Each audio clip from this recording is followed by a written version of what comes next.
Expliquez-moi comment tu prends Baldé, tu le mets côté gauche, tu prends Cancelo, tu le mets aussi côté gauche et deux sur le même côté, tu laisses Araujo tout seul là, il est accompagné par... Quand j'ai vu Baldé en défense centrale, je me suis dit c'est une blague. Je me suis dit non, c'est sûrement le temps que l'occasion passe, ils vont se réajuster avec Koundé. Koundé, défenseur central. Il a sorti d'abord Christensen malgré le match de Koundé. Koundé, défenseur central, il a laissé à droite. Il aurait pu mettre Cancelo latéral droit à droite. Il aurait pu mettre Cancelo latéral droit à droite. Il a laissé Cancelo ailier gauche. Piston gauche. Il a pris Baldé. Il a mis Baldé défenseur central. Il a laissé Koundé. C'est quoi ce monde? Est-ce que le monde il est à l'envers ou c'est moi qui est à l'envers? Vous me connaissez les gars, j'ai toujours été super optimiste. J'ai toujours été, voire certains pour vous, j'étais même naïf à croire ceci, à croire cela. Donc aujourd'hui, je vous dis pour la première fois sur la chaîne, je ne crois plus en Xavi. Et ça me fait mal de le dire parce que là, en fait, on va en même temps parler du match que l'on a demain contre Antwerp. On est déjà qualifié, tout ça. Et en même temps parler de Xavi, parler de toute l'actualité, parler de tout ce qui entoure ce club-là. Et vous allez vous rendre compte que le meilleur choix que vous pouvez faire, le meilleur choix que moi je peux faire, les gars, c'est de trouver une femme si vous êtes un homme, trouver un homme si vous êtes une femme, et barrez-vous. Ne suivez plus ce club. Ce n'est pas possible que notre club soit dans une telle déchéance. Alors oui, je sais qu'à ce niveau, il y a beaucoup qui vont quitter la vidéo, beaucoup qui vont être offusqués, beaucoup qui m'ont dit lors de mon précédent débrief de 55 secondes, non Jules, tu exagères, Jules, arrête de parler comme ça de Xavi, toi tu ne sais pas coacher, Jules, tu n'es pas coach, qu'est-ce que tu en sais, il ne faut pas dire que Xavi est fou, s'il vous plaît. Xavi n'est pas fou, soit. Xavi est un génie alors. Xavi est un génie alors. Parce qu'il faut m'expliquer qu'est-ce que Baldé, un gamin de 20 ans, Baldé, qui n'a même pas fini de s'asseoir en tant que latéral gauche, qu'est-ce qu'il vient foutre au poste de défenseur central? Jusqu'à maintenant, je suis complètement dépassé. Il faut m'expliquer qu'est-ce que Lewandowski, en fait, qu'est-ce qu'il voulait en 2020? Il voulait qu'on lui donne vraiment le ballon d'or. Lewandowski, c'est pas possible. Ce club, en fait, il y a quelque chose qui est cassé dans ce club. Il y a quelque chose qui est cassé. Et je vous dis, il faut arrêter de croire que la gloire du Barça est éternelle. Non. Non, s'il vous plaît. Vous voulez, on va continuer de vivre sur les vestiges du passé en se disant, ouais, à l'époque, c'est n'importe quoi. C'est comme nos grands-parents, nos parents qui disaient que, ouais, à l'époque, nous, c'était comme ça, la vieille époque, dans les années 50. Et maintenant, qu'est-ce que l'on voit? Désolé, je ne crois plus en Xavi. Je ne crois plus en Xavi. Et maintenant, hier, j'étais tellement offusqué que franchement, je m'en foutais. Je m'en foutais clairement de quel joueur, quel entraîneur on ramènerait. Je m'en tapais limite. Je proposais même qu'on ramène Puyol. Je m'en fous.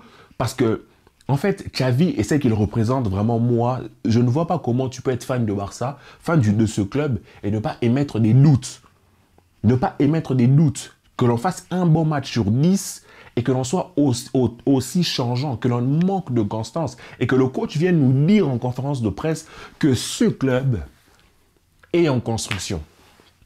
Xavi dit que ce club est en construction, alors que Laporta, je le rappelle, Laporta, Xavi mis en place. Xavi a 2 saisons, 2 ans au Barça.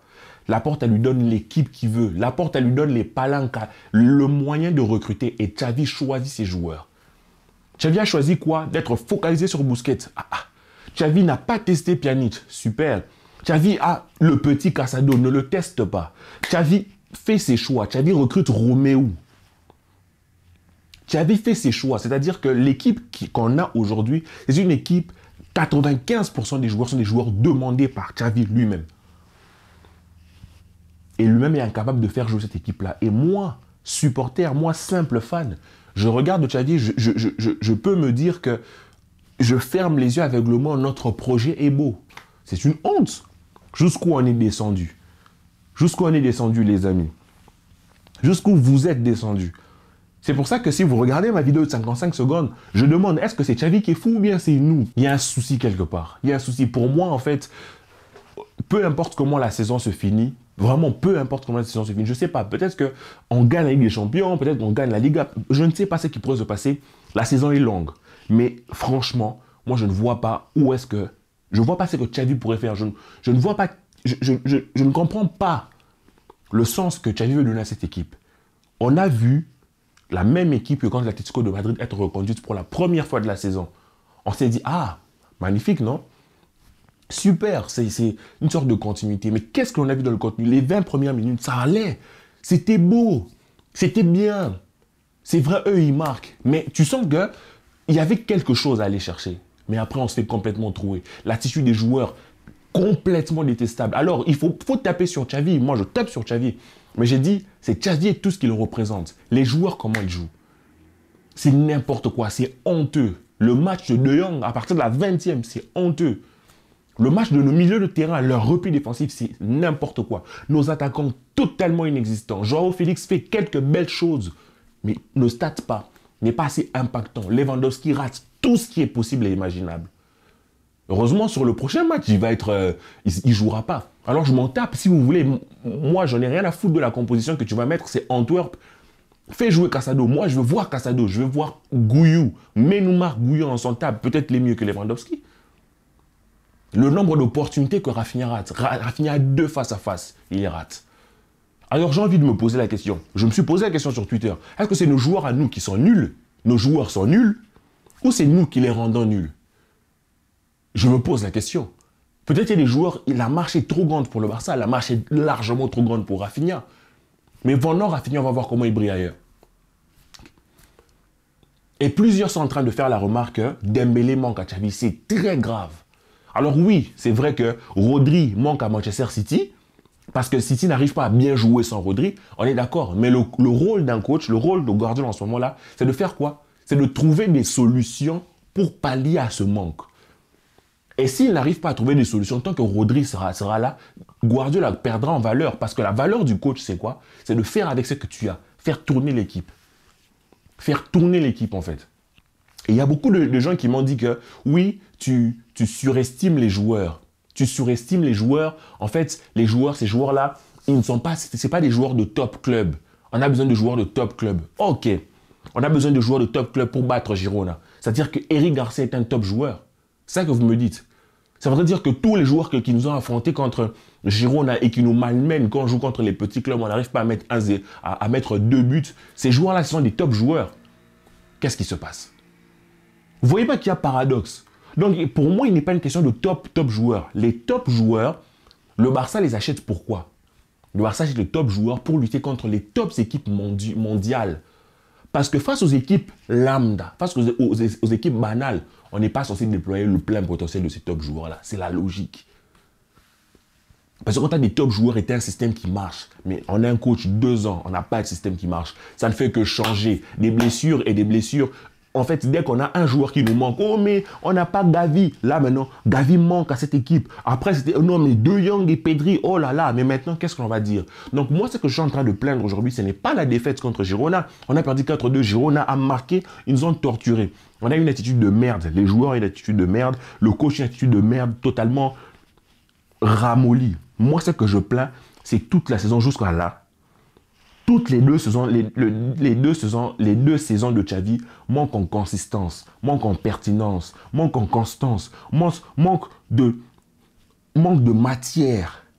Manque de matière. C'est comme une mer agitée où il n'y a aucune référence, où tout est perdu. Alors vous allez me dire, n'aie pas la mémoire courte. N'oublie pas ceci, n'oublie pas cela. N'oublie pas quoi? Un bon match sur 10. N'oublie pas quoi? Le soi-disant match, oh non, le match aller contre le Real en super coupe de je sais pas quoi. C'est ça le grand club FC Barcelone. Et en 8e de finale, on va prendre qui? On va affronter qui? Ça se passait comment? Vous êtes serein? Moi, franchement, cette vidéo, là, ça fait combien de temps que je parle? Cette vidéo de base, je voulais faire un débrief tranquille, rigoler avec vous, mais ce club, ah ben vous êtes gâtés. Moi, personnellement, je me disais, mais ça va être dur hein, quand même. Ça va être dur. Parce que je ne faisais pas de vidéo, mais je continue de suivre les matchs du Barça. Et je me disais, mais ce club, il faut qu'on passe un cap. Mais ce cap-là, on va le passer comment? On a l'impression que les joueurs ne progressent pas. Hier j'ai failli devenir fou. Hier, pour moi, c'était vraiment l'image de ce qu'est le Barça de Xavi. Le désordre. Quel désordre tactique en fin de match. C'est vrai que des fois, tu as besoin de ce désordre-là pour aller peut-être mettre un but. Tu vois ce que je veux dire? Mais là, c'est... Oh là là. Je suis jusqu'à maintenant, en fait, les joueurs, ils me font chier. Je tape sur les joueurs, je suis d'accord. Lewandowski rate tout pour moi, je sais même pas. Il ne faut pas trop rêver et croire que le petit rookie va nous sauver. Je suis d'accord. Voilà. Les joueurs sont merdiques. Mais, les gars, ça me dépasse. Je sais pas, je suis devenu fou. Peut-être Xavi, c'est un génie, en fait. Mais, expliquez-moi comment tu prends Baldé, tu le mets côté gauche, tu prends Cancelo, tu le mets aussi côté gauche et deux sur le même côté, tu laisses Araujo tout seul là, il est accompagné par... Quand j'ai vu Baldé en défense centrale, je me suis dit c'est une blague. Je me suis dit non, c'est sûrement le temps que l'occasion passe, ils vont se réajuster avec Koundé. Koundé, défenseur central. Il a sorti d'abord Christensen malgré le match de Koundé. Koundé, défenseur central, il a laissé à droite. Il aurait pu mettre Cancelo latéral droit à droite. Il aurait pu mettre Cancelo latéral droit à droite. Il a laissé Cancelo ailier gauche. Piston gauche. Il a pris Baldé. Il a mis Baldé défenseur central. Il a laissé Koundé. Pour moi, en fait, voir ça, c'est tellement dénué de sens que je ne peux pas. Donc, c'est mentalement pour moi impossible de croire encore à ce Barça-là quand je vois ça, parce que c'est tellement criant du désordre et surtout, quand tu sais que contre l'Atlético de Madrid, on a posé un match, c'était pas un classique, hein, c'était pas une masterclass, mais on a posé un match de telle sorte que quand tu le vois, tu te dis, ah, quand même, il y a des bonnes choses. Mais le match d'après, on reprend, on domine 20 minutes et il y a beaucoup qui vont dire, oui, mais on rate beaucoup d'occasions, mais il faut voir les frappes que l'on met. Des tirs super mous, des frappes super molles. Lewandowski qui rate tout. C'est le joueur qui a le plus raté en Liga. Je sais pas, hein. Je sais pas. Peut-être aller faire le tour de tous les youtubeurs Barça, que eux aussi prenaient la température chez eux. Mais moi, quand je vois ce club, quand je vois ce Barça, en fait, j'en suis à un point où je n'ai plus aucune analyse tactique de ce que je vois. Je n'ai plus aucune analyse du club. Je suis subjugué, en fait. C'est comme si je suis entre ciel et terre, en train de planer. J'hallucine. Après tous les efforts consentis, moi je pense qu'on est en train de se diriger vers une forme d'extinction de ce qui a été notre club de cœur. C'est triste. C'est très triste. Moi, je n'ai rien à foutre. Moi, je veux que... C'est vrai, le Barça représente des choses et tout. Mais si vous voulez gagner des titres, vendez le club. Je m'en tape. Les gars, ne me faites pas de leçons. Vendez le club. Ramener des investisseurs, on achète des joueurs de fou, on attire des coachs de fou, on regagne. Parce que là, on va arriver en 8e, ça va être quoi? Ça va être quoi? Je vais finir cette vidéo calmement, je vais vous présenter le 11 que moi j'ai prévu. J'étais dans le train, hein, parce que là je rentre chez moi. J'étais dans le train, je me suis dit vas-y, je prépare en fait le match. Je vais faire une petite vidéo tranquille, mais là en fait j'ai les nerfs. Donc moi je mets Casado en 6, Christensen, Koundé, Araujo reposé. Je mets Cancelo, mais je le sors à un moment donné parce qu'il doit aussi se reposer. Je vais mettre je sais pas quel joueur de la baie, je m'en tape. Baldé. Et puis au milieu de terrain, je mets Pedri, Fermin. Et puis je mets Félix en faux neuf, Ferran, Yamal. Pour moi, c'est largement suffisant. On joue contre Antwerp. Je veux voir des choses. Je veux que tu me donnes du goût, Xavi. Hein. Je veux que tu me donnes. Parce que là, il a reposé De Jong, il a reposé Gundogan, il a reposé Araujo. Donc on va pas les voir. Je partirai peut-être avec ça. Peut-être je mettrai Margouillon en titulaire, je ne sais pas. Mais c'est l'équipe que l'on a. Pour moi, il ne faut pas normaliser le fait que tous nos joueurs soient excessivement nuls. On est dans un climat où il manque de confiance, il manque de sérénité. Les joueurs ne savent pas quoi faire. Pour moi, tout le monde est responsable. Maintenant, c'est comme dans une famille où il y a beaucoup de disputes. Alors peut-être l'enfant est insolent envers papa, peut-être la fille fugue la nuit, peut-être que papa est violent, peut-être que maman est alcoolique. Tout le monde est responsable. Mais la responsabilité primaire, la première responsabilité revient au papa de mettre de l'ordre dans ce bourbier. Il ne doit pas compter sur les gosses. Les gosses sont aussi responsables parce qu'ils ont une conscience. Mais c'est au papa d'avoir la première intention pour rétablir les choses. C'est pour ça que pour moi, la tête de tout ça, c'est Xavi et son staff. Moi, officiellement aujourd'hui, je rentre vraiment dans la file de ceux qui ne croient plus en ce coach. Je suivrai toujours le club. J'espérais toujours qu'on gagne. Je souhaite que l'on gagne. Je pense, comme peut-être dirait la frite, on gagnera avec des champions. C'est magnifique. Mais aujourd'hui, Xavi m'a perdu. Aujourd'hui, ce Barça m'a brisé.